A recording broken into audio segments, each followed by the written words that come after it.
Hi everyone, and welcome to the book Refuge, and welcome to a video I am so excited to make. I always love when I make ones like this, and this is my favorite romances of 2019. So I actually decided to split my favorites of the year into favorite romances and then favorite everything else, just because I had so many on this list I was making. I was like, why don't I just split these into two different things? And then people who are looking for just romance can come to this, and people who are wondering about maybe like my fantasy and other things can look at that. So the books on this list are all where I feel that they most strongly revolve around romance. So I have some historical romance, of course. I have some contemporary romance, some darker romance, and then I have two that are romance isn't the only point of them, but I feel like the romance is what made me love the book so much. So without further ado, we'll dive into these because I have a lot. So first up, let's start with the first romance I read in 2019, The Seven Husbands of Evelyn Hugo. So I read this book in like the second week of January. I got it as a gift from my Secret Santa, and I was hesitant to read this because I'd heard so many people go on and on about it, and I didn't know if it would be my thing. But this is, if for some reason you don't know, this is a book about a bisexual woman named Evelyn Hugo who was a movie star. Think like Marilyn Monroe or like Grace Kelly or someone like that back in like, you know, the 30s, 40s, some star. And this is about her when she immigrates to America and gets into the film industry and just has husband after husband after husband. But her true love isn't really a man at all. And so the way this story is told, Evelyn Hugo is telling her life story to this woman named Monique Grant, who works for a newspaper, or I think it's a magazine. It might be a magazine. And Monique, who's just kind of a nobody at this magazine, gets asked to write an article about Evelyn as she's giving her dress collection to this museum. And Evelyn specifically asked for her, and we don't know why, although to me it was kind of obvious why, but it was still really impactful. And Evelyn tells the story of every husband that she's had and her experience with them, as well as tells us about her true love. And I cried, like I might cry thinking about it right now. I haven't worked up to reading this book again because it is not the kind of romance that I usually want to read because it hurt me a little bit. But it was so insightful and beautiful, and Evelyn is snarky and sharp and smart and makes the system work for her, and she's very flawed and she makes some mistakes that I just can't get over and she can't get over. But I loved the experience. I just gobbled this book up and I highly recommend it. If you've heard about it but weren't sure if you should, please give it a try. I don't think you'll regret it, and I had a marvelous time reading this, even though it broke me into many little pieces. Next, I have a book that I was lucky enough to get to read an arc for, and then I purchased the regular book too because I loved it so much, and that is Fix Her Up by Tessa Bailey. The sequel to this comes out in January, February, I believe. I know it's on my most anticipated releases video. But this is about Georgette and her lifelong crush. His name is Travis Ford, and he was a Major League Baseball player from their small town who got injured and is now back in their small town working with her brother in his construction business. And he's been moping because he's been hurt and he's lost everything, and the people in the town only see him as a baseball star, and so he feels trapped because even though he might be ready to move on and he can't continue in that job anymore, nobody will let him move on from it. And so they come up with this scheme. It's a little bit of a fake dating. It's to make Georgie seem more desirable to other people in town and to make Travis seem like he has settled down a little bit. So it's a fake dating trope. I love those. And this is a very steamy book. It was a very exciting book, and I just loved Georgie. I love her antics, and I love Travis. He was super sexy. It was fun, and I can't wait for the next one, which is actually about a couple that's already married. It's called Love Her or Lose Her, and like the women in this book, Georgie included, they start this club to help them deal with the men in their life. And so we've already met that couple, and I'm very excited for them because they may be getting a divorce and they're going to try not to. But anyway, this, I really loved it. It was a fun contemporary, but it was really sexy, which is what I like, because a lot of contemporary, they don't quite go where I want them to, and this one definitely did. Next, I couldn't make this list without my girl, Tessa Dare. So I have the Girl Meets Duke series. There's currently 3 of them out right now, starting with The Duchess Deal, and then The Governess Game, and then The Wallflower Wager. And these are about, as you do, a group of friends who, you know, don't have any men in their life yet. And I just really love these. Like, this was the year of starting Tessa Dare for me. And this first one, this was about the Duke of Ashbury and Emma Gladstone, and she's a dressmaker, and she's returning a dress to him that his ex-fiance was supposed to wear, and she never got paid for, and it cost her a lot of money to make, and it was very expensive, and she really just needs it to be paid for so she can get on with her life. And this Duke, he needs a wife, he needs an heir, and he says, hey, you just showed up in a wedding dress, how about we get married? And it goes from there. And so it's the Duchess Deal. And they're just supposed to be together until they have an heir, but that's never how it works. And so these were all 5 out of 5 star for me. They were on the bit sexier side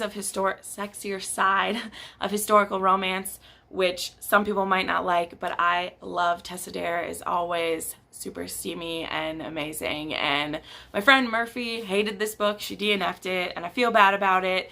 But I think if you love historical romance and you love it a little bit sexier and funny, oh, these are so funny. They're fabulous. I think you need to give them a go. Next up, I have The Lovely War by Julie Berry. My sister has this one right now. My sister basically has half of my collection, so I'm looking at you, Beth. You have about 20 of my books at home right now, and they're all my favorite ones, because when she sees I give something a 5 stars, she's like, hey, bring that home with you the next time you come to visit Mom and Dad. And then that means that I never have my books when I want to make videos. But anyway, side rant over. This book, I picked it up for the cover, because isn't it gorgeous? This book was not what I was expecting. I was a little scared once I picked it up and actually looked inside to see that it takes place during, and I don't usually like historical romances set during times of war. So I love historical romance. I usually like Regency or Victorian era. That's my sweet spot for that. Not a huge fan of like early 1900s. So like during World War I, World War II, I don't usually, like them because they don't usually go well for me. This book though, which I have a full review for this one, which I'll probably link it down below, is about these 4 young people who are in different places helping with the war. So we start the story with Aphrodite is getting caught cheating on her husband Hephaestus. And so Hephaestus puts her on trial for adultery. And I thought that was so interesting. And so Aphrodite decides to prove that love is real, because Hephaestus doesn't believe that it is. And so this whole story is Aphrodite telling the story of these two. But it's not just Aphrodite. We get Hermes coming in, we get Zeus coming in, we get Ares coming in. So like all these different gods tell how they interacted with these 4 people. So we never get the story from the point of view of the characters, but from the point of view of the gods who are watching it happen. So that helped a little bit because we were one step removed from the emotions of the people, but it was still amazing because we get to see Aphrodite as these two, the first couple, they meet each other at a dance, and the soldier's gonna be going away in like a week for the Western Front. And the girl, she's going to be becoming a nurse, And then through her, we meet a girl that she's being a nurse with. And through them, we meet this man who is actually part of a band. He's from New Orleans. He's an African American, and he's part of a band that's supposed to entertain the troops. And so those are our 4 people, and we're being told the story through these gods' point of view. And I know it sounds weird, but I'm telling you, it was fabulous. It's a 5-star book. It was amazing. The romance was poignant. It was hard because we're dealing with war, but the different gods and how they seem so aloof. And we're, we've learned from like different, Greek mythology and tragedy that the gods were very like cruel to people, but we get to see them where they pretend to be indifferent, but they do care about the people. And I just found it fascinating. It's so interesting. Please give it a try. It's a romance. The romance is what makes it amazing, but there's also so much more going on, and it was amazing. So I'm so glad I gave it a chance because it's one of my favorite books. It's so great. And pretty soon I'm going to be ready to reread it. I haven't been yet because it was very hard, but I read that. I think it was all the way back in like February or March that I read it. And so I'm getting ready to kind of read that one. Next, we have, wow, a book that really affected me in some interesting ways. And that is The Heir by Grace Barrows. So Grace Barrows was new to me. This is the first in a series called The Duke's Obsession. It is about this man who has 10 children, but 2 of them have died, and his oldest one is a bastard son. So his next oldest living son, who is now the heir, his name is Gale Westhaven, or Gale Wyndham. Sorry, he has lots of different names because he's an earl. And his father wants him to get married and have a kid. So much so that the father even told his son's mistress to try, because she's pregnant, and the father finds out, not by him, and is like, trick him into thinking it's his baby. Because he wants his son to have a baby so bad that he's okay with a mistress tricking his dad in. So that's all weird. His dad's amazing, by the way. I know he sounds crazy. He is, but he's amazing. And okay, the main of this is we have this woman named Anna who has just become Gale's housekeeper at one of his new houses. And there's also a new servant girl that she brought with him. And one day she's working in Gale's office, and she gets stuck in the grate. Like the button of her dress gets stuck in the grate. And she's deaf, and so she can't hear him when he comes up behind her and is trying to help her. And so when Anna comes into the room, it looks like Gale is assaulting this housemaid. And instead of just letting it happen, Anna picks up a fire poker and clocks Gale over the head. And it is probably the best meet cute I have ever seen in a book. And Gale, being the wonderful sport that he is, doesn't fire her, but instead is very understanding. And he's like, we've only met each other once. You don't know that I wouldn't be attacking the servant girl, so I'm not going to fire you or have you arrested for almost killing the heir to this dukedom. And they start up a friendship, which leads to more. And there are a lot of obstacles in their way. But the reason this book touched me so much is the family is amazing in this. Both Anna's family and Gale's family, who we meet a lot of them.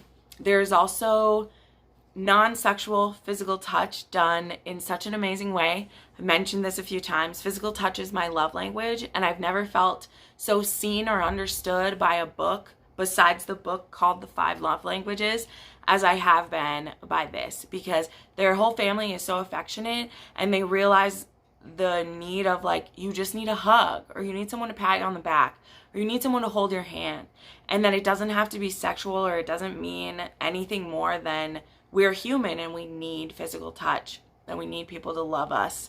And there's so many examples of it in this book.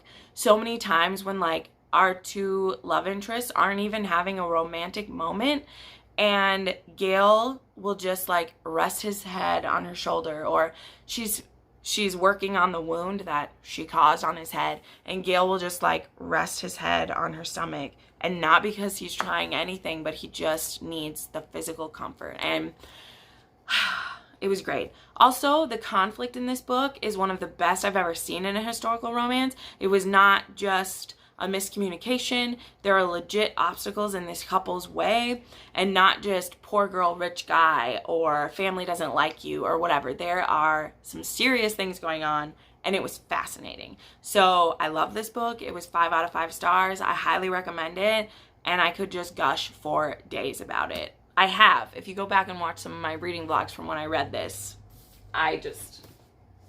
it was everything I wanted. Oh, all right. Let's get into a dark one quick and move along.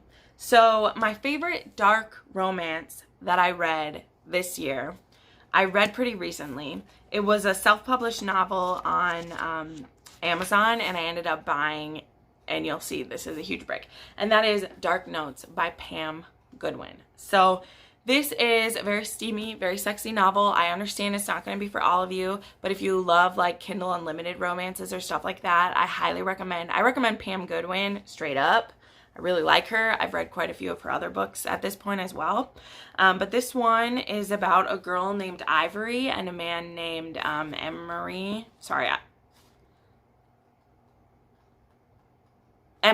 I always want to call him Emery because it's Ivory and Emery, but Emmerich and Ivory. And Emmerich is Ivory's piano teacher. This is taboo. She is 17 when the relationship starts. But Ivory has been abused sexually, mentally, and physically since she was 13 years old.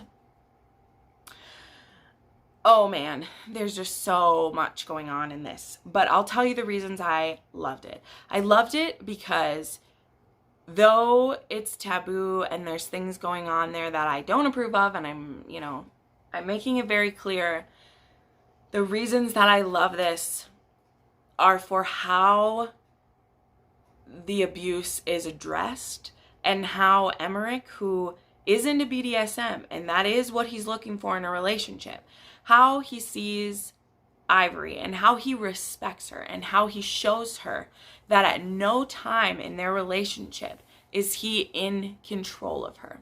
He wants to take care of her. He may want to dominate her. He may have things he likes in the bedroom, but he is not in charge of her, and he is not there to take over her life. And I feel like in so many dark romances, we've seen it happen in 50 Shades of Grey, which I know is a bad example, and we've moved past that, but it's still what most people think of when they think of BDSM. That's what you think of, and that is such a bad example of it.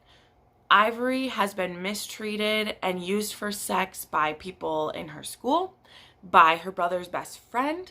She's been like mentally abused by her brother and her mother. And Emmerich respects her, and he builds her confidence back up from the ground and tells her she's worth more. And when she feels ashamed that she used sex to get what she needed in life, because that's all anybody has wanted from her, he shows her that he wants more for her than that. And guys, this book broke my heart, as well as being a beautiful romance. And I even see the purpose of her being so young. I mean, I wish it could have been a college age instead of her starting at 17. But I mean, that's just the genre. We were dealing with a taboo age gap. That's why. But I wish it was a little older so that I could suggest it without even any hesitancy. But I still have to put that caveat of like, please understand that I, don't advocate that part of it.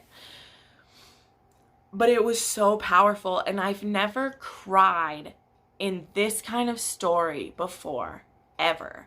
And I did. I was weeping, specifically in a few times when Emmerich is on his knees trying to explain to her that what happened to her was wrong, and he doesn't hold any of it against her, and he will never treat her that way. And even when they have like sexual experiences that will seem like he's the one in charge, like he's, doing something to her, he will stop and he'll say, you understand that a safe word ends everything, and it's not me who's in control, it's you, because you decide what's happening to your body. And I've never seen BDSM used that way to explain that to someone who needed their power back before.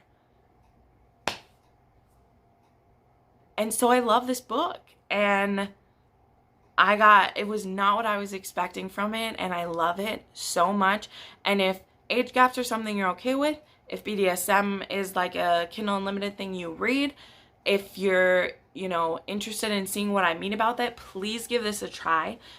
But if none of those things are what you want, like, just don't, because then you'll just be mad at me that I suggested a smutty age gap to you. But please give this a try.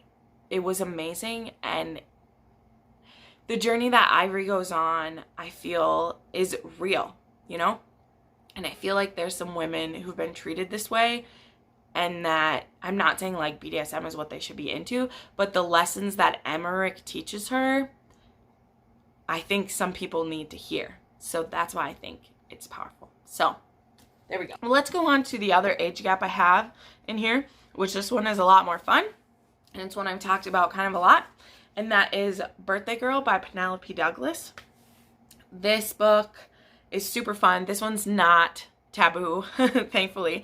This is about a 19-year-old and a 38-year-old. So it's a 19-year age gap. But this is about this is about Jordan and Pike. And Jordan has just lost her living situation, and so her and her boyfriend move in with her boyfriend's dad. And his name is Pike, and he had I forgot what his name is, what the boyfriend is. I literally don't remember his name, so whatever.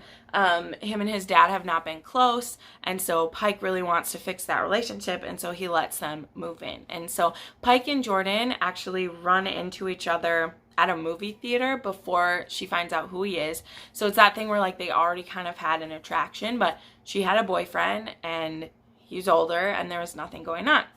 Well, once she moves in with them, her and her boyfriend's relationship ends kind of quickly, and Jordan has no place to go. And so Pike actually takes her side because his son is the one who messes up their relationship, and he lets her stay.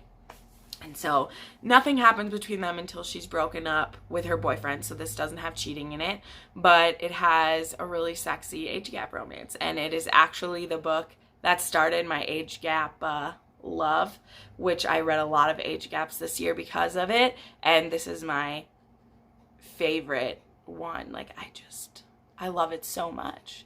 So it was actually when I was searching for more age gaps that I found Dark Notes, which is completely different kind of age gap, as I've said, than this one. But this one is fun, it's sexy, it deals with all the problems you think would come up with an age gap, whereas like Dark Notes is more about the you know, fixing a broken girl kind of thing.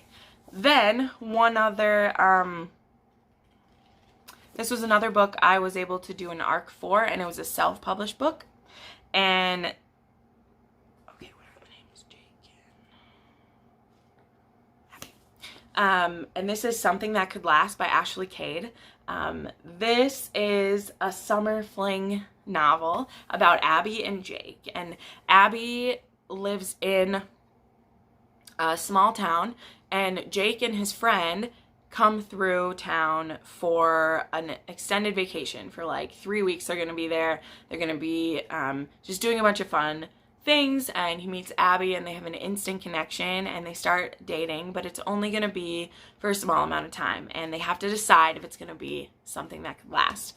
This one had a crazy cliffhanger, so there is gonna be a sequel that's directly still about them, like it's not switching characters. And Ashley Cade still hasn't set a release date for it, and it's killing me because I need to know what happens to these people because I love them so much. But this was super sexy, super fun. It's not an insta love, but it was like, you know, insta chemistry kind of stuff. And it's just two like young, you know, they're just out of high school, two young people falling in love, and it was fun. I don't read a lot of books like that. There is a trigger warning for sexual assault in this, however, though. So I was not prepared for that when I was reading it, because this was a happy-go-lucky fun book, and then one of the people in this story is an asshole and does something bad. Right, just a couple things left here. So first, I'm going to talk about one that might surprise you to be on this list, but I think this is its proper place. And that is Serpent and Dove by Shelby Mahurin. And I don't know if I said that right, and who cares?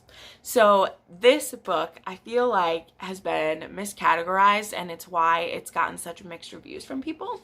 And not miscategorized because it is a YA fantasy. That's a thing. Some people say it should be a little more in new adult. I think it should just be upper YA. I still think a lot of the things going on in it are youngish, but there is a lot of like cussing in it, as well as one semi-graphic sex scene. That's the thing. You just saw the other books I read, and so when I hear people say that it's like graphic sex scene, I was like, oh snap. And then it's kind of on a Sarah J Maas sex scene level. Like, it reminds me a lot of the one in A Court of Thorns and Roses. So not appropriate for young YA, but I think 16 and up, it's nothing you haven't like read before. But anyway, this book is about Lou and Reed, and Reed is a witch hunter and Lou is a witch.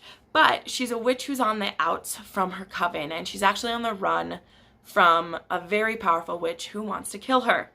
And so when she gets in a little bit of trouble and the archbishop gives her the choice of being thrown in prison or to marry Reed, she chooses to marry Reed. And now she is in the safety of living with the witch hunters, and she's kind of safe from the witches coming after her. However, there's a very, very harsh view of the witches. They call them its. They don't call them women. They're burning them at the stake. And so the husband she's married to, though he is dreamy, though he is that stuffed shirt that you just love to, you know, untuck that shirt and mess up their hair just to bug them, he does do a very serious job, and he's very serious about it, and to the point of killing witches. So there's that conflict of, as Lou is falling in love with her husband and he's falling in love with her, this truth is hanging above them that she is a witch.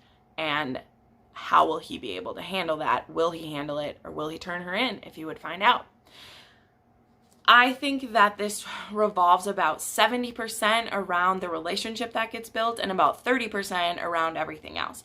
However, the world is very atmospheric. You're in Paris. There's a lot of like court intrigue going on. There is witches and spells and nasty things going on all the time. And it was very dark and very deep and very exciting. And I'll tell you, the last 100 pages of this book, holy crap. Holy crap. It is set up so well. There were some reveals that I predicted and other ones I had no idea about. And I loved it. I loved it so much. And one of the reasons I ended up giving it a chance, because of course I bought this when it came out. I was excited to try it. But I put off reading it because I thought it was just going to be another fluffy thing. However, I started seeing people be unhappy with it because they said, oh, this is all romance. Like, I was tricked into this. Like, this is all about the romance. And, oh, it's really smutty and all these things. And my ears kept perking up because I was like, I love it. I can never find fantasy that has enough romance in it for me because I'm a romance reader. I'm a relationship reader. I want either good relationships, good romance, or, you know, the plot better be the most invigorating thing I've ever read. And so for me, the plot was exciting. The characters are so fully fleshed out and just amazing. Even some of the side characters. And then the romance is so fun. And it's a slow burn, but it's an arranged marriage. And it's, you know, you sleep on the floor because you're not sleeping on my bed with me. And Reed is so dreamy, but he completely believes in his mission, which makes him really dangerous to Lou. And it was just everything. And I devoured this book. And so if you like fantasy and romance, I think you should give this a try. And I was just such a surprise, and I loved it. The chemistry between the two was off the charts. And when it finally happens, it was time to happen. So this is one of my favorite romances of the year. All right.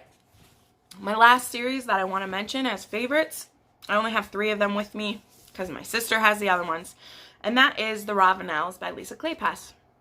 Lisa Kleypas I just discovered a couple months ago. This is the first series of hers that I've started, although I now own pretty much all of her books. This series actually starts with Cold Hearted Rake, and then this is the second one, Marrying Winterborn, and then the third one is called Devil in Spring, and then it's Hello Stranger, and then The Devil's Daughter. And so The Ravenels is a crossover series with the Wallflower series, which in Devil in Spring and The Devil's Daughter, we deal with the people from that series. But this starts with Kathleen and Devlin, who Devlin has just inherited an estate when his cousin died 3 days after his marriage. And he had just married Kathleen. So Kathleen is a widow of 3 days. And her entire estate now belongs to Devlin. And this is a hate to love story because Devlin, he just wants to get in, find out what the property is worth, and sell it. Because the property is in debt and he doesn't want the responsibility. So him and his brother, West, go out to meet Kathleen and check everything out. And they find out that Kathleen is living there.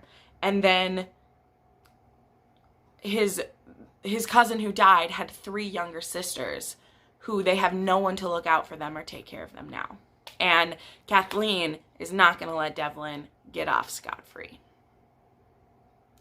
This series has been so much fun. I've loved every one of them. I just finished Devil's Daughter like a week ago, and now I'm all caught up. The next one doesn't come out till next year, and I've had such a fun time. Each book has more going on than a historical romance. There is a train accident in one. There's a robbery in one. There is a high-speed chase in one. There is so much going on. There's a spy.